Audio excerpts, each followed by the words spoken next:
di tengah perubahan besar. Bagaimana nasib Kristus? Bagaimana gereja merespon tantangan zaman yang baru? Mari kita saksikan bersama perjalanan ini melalui 3 babak penting. Selamat menyaksikan.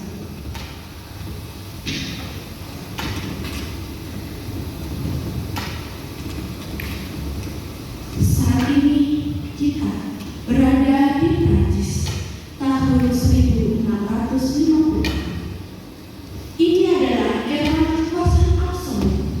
Raja bukan hanya seorang pemimpin politik, tetapi juga dianggap sebagai wakil Tuhan di bumi. Rakyat percaya bahwa raja memiliki kekuatan ilahi. Perhatikan apa yang akan terjadi.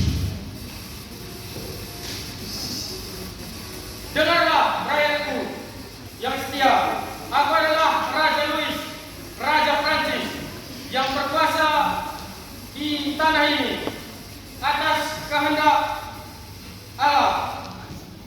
Tahta ini bukan diberikan oleh manusia, tetapi diberikan oleh Tuhan sendiri.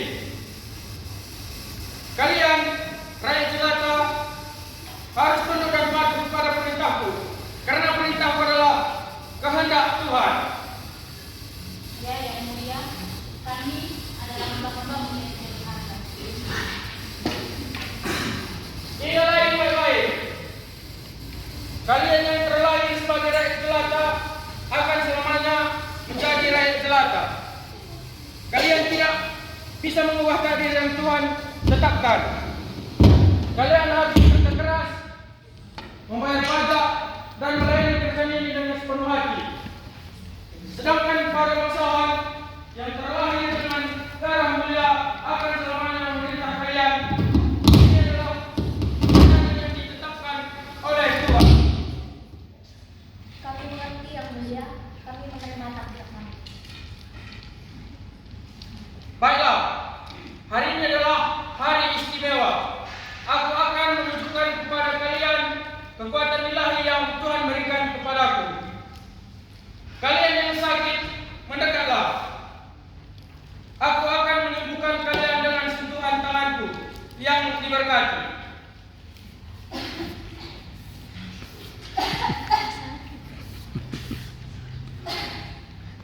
Yang mulia, tolong sembuhkanlah hamba yang mulia.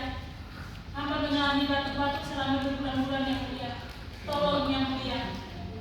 Yang mulia, kakiku terluka parah dan tidak bisa berjalan dengan baik. Minum obat. Aku mohon belas kasihan yang mulia. Dengarkan kata-kata saat ini. Aku menyentuhmu, Tuhan menyembuhkanmu. Aku menyentuhmu, Tuhan menyembuhkanmu. Terima kasih yang mulia. Sungguh aku merasa lebih baik sekarang. Yang mulia adalah yang mulia memiliki kekuatan dari Tuhan. Terima kasih, Raja yang agung, kau benar-benar putusan Tuhan. Hidup Raja! Hidup Raja! Hidup Raja! Hidup! Hidup Raja! Permisi saudara-saudaraku, aku membawa kabar baik dari Injil Yesus Kristus. Kesembuhan sejati bukan datang dari sentuhan Sang Raja, melainkan dari iman kita kepada Tuhan yang Maha Esa dan belas kasihan. Siapa kau yang berani meminta otoritasku? Aku adalah wakil Tuhan di bumi. Pengawal, usir orang ini. Siap, Raja? Ayo pergi.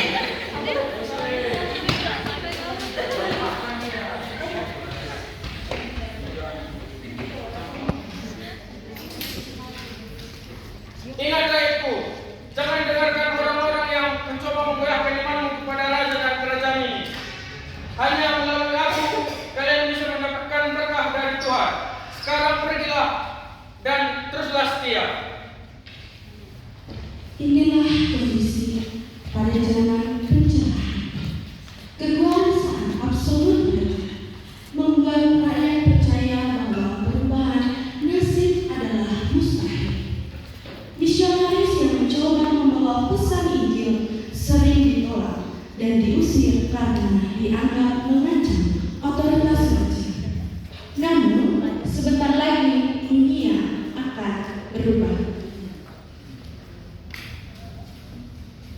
Kini kita memasuki pertengahan abad ke-17 dan awal abad ke-18.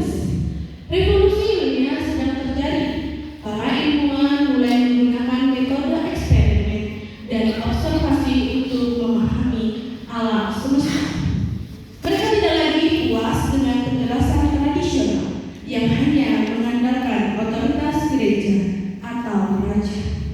Mari kita saksikan bersama.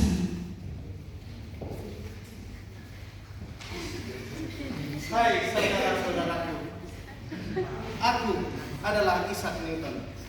Aku adalah seorang ilmuwan yang telah menemukan berbagai hal. Planet-planet yang bergerak, bulan yang mengelilingi bumi, bahkan jatuhnya apel dari pohon. Semua memiliki teori yang sama, memiliki hukum yang sama, yaitu hukum gravitasi.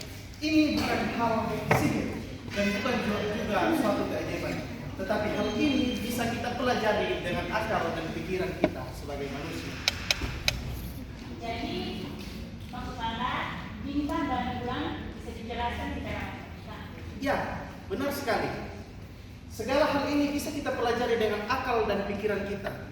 Jadi kita tidak perlu lagi percaya pada hal-hal tahayul dan juga dongeng-dongeng pada zaman dulu. Aku, Renata. Di sini aku setuju dengan Isa. Dan di sini juga aku berkata kepada kalian dan dengarkan ini baik-baik. Cogito ergo sum. Aku berkata maka aku ada. Ini berarti satu-satunya hal yang pasti adalah kemampuan kita untuk berpikir dan meragukan sesuatu. Kita harus meragukan segala sesuatu yang tidak bisa kita buktikan dengan akal kita sendiri. Meragukan segala sesuatu seperti yang dikatakan raja dan juga ajaran-ajaran gereja. Tentu saja, kebenaran tidak datang dari otoritas luar, tetapi kebenaran itu datang dari pemikiran kita sendiri. Jika sesuatu tidak masuk akal, kita berhak untuk mempertanyakannya. Dan aku adalah Immanuel Kant. Sapere aude. Beranilah berpikir sendiri menggunakan akal budi. Pencerahan itu adalah keluarnya kita dari ketidakdewasaan yang telah kita buat sendiri. Dan ketidakdewasaan itu adalah ketidakmampuan kita untuk keluar dari keterpurukan kita tanpa orang lain. Jadi kita tidak perlu lagi percaya pada raja, kita bisa berpikir sendiri. Kita bisa mencari kebenaran sendiri dengan menggunakan akal kita. Benar sekali. Alam semesta, kosmos ini adalah hasil dari hukum-hukum yang bisa kita pelajari, dan itu adalah temuan-temuan kami para ilmuwan ini. Tunggu sebentar saudara-saudara, aku menghargai penemuan-penemuan kalian yang luar biasa. Akan tetapi ada hal yang perlu diluruskan di sini. Apa yang perlu diluruskan? Bukannya sains ini didasarkan pada observasi dan penemuan-penemuan. Aku tidak menolak penemuan-penemuan kalian. Akan tetapi apabila kalian mengatakan bahwa kosmos ini adalah hasil dari pemikiran kalian, itu salah besar. Hukum-hukum alam yang kalian temukan itu memang nyata. Akan tetapi itu adalah ciptaan Allah sendiri, bukan oleh kalian. Tunggu dulu. Saya tegaskan kepada Anda bahwa semuanya ini kami yang menemukannya dan tentu saja kami yang memahaminya. Benar, kalian menemukan dan memahaminya. Namun itu karena Tuhan memberikan akal kepada kalian untuk melakukannya. Tetapi jangan sampai kalian menjadi sombong dan merasa bahwa manusia adalah pusat dari segala sesuatunya. Seperti dalam Alkitab yang dikatakan pada kitab Mazmur pasalnya yang ke-19 ayatnya yang kedua, langit menceritakan kemuliaan Allah dan cakrawala memberitakan pekerjaan tangannya. Jadi hukum-hukum yang kalian temukan justru itu adalah kebesaran Sang Pencipta. Ada benarnya juga, akal memang harus kita gunakan. Tetapi ada batas-batas dari apa yang bisa akal pahami, bukan? Saudara-saudaraku, jangan salah paham. Tuhan menerima penggunaan akal dan ilmu pengetahuan. Tetapi jangan sampai kalian terjebak dalam pemikiran bahwa hanya yang dibuktikan oleh sains sajalah yang benar. Masih ada hal-hal rohani, ada iman, ada kasih yang melampaui akal manusia. Misi kita sebagai gereja adalah menunjukkan bagaimana cara iman dan akal dapat berjalan secara beriringan. Jadi kita bisa menggunakan akal, tapi juga tetap percaya pada Tuhan. Tepat sekali, keduanya tidak bertentangan. Bahkan kita bisa memahami ciptaan Tuhan melalui kebesaran Tuhan. Disinilah tantangan besar misi gereja dimulai ketika rasionalitas dan